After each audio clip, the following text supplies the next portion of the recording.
Now, I was not aware that you could install from Steam, but apparently you can, which I think is pretty cool. So if you're not familiar with Steam, Steam is it's a game, sort of game installation client. It's pretty awesome. I would recommend getting into it anyway. It's got a bunch of cool free games. It's got a bunch of really cool pay games, but I mean, everything on there, you can almost get any game that you can think of. And it is just a really neat and tidy way to, keep all of your games in kind of like a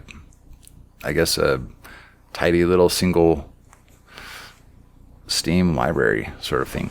The Steam client's pretty intuitive. You just go ahead and search for Blender, install it.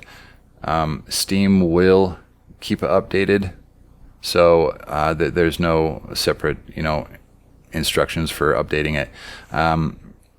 However, when installing from Blender, when installing through Steam, it will not automatically associate the .blend files with the Blender executable. So you're gonna have to go to follow the two processes that we went over for Linux and Windows for registering that with your operating system. Okay, I think that is that. Let's see what's next.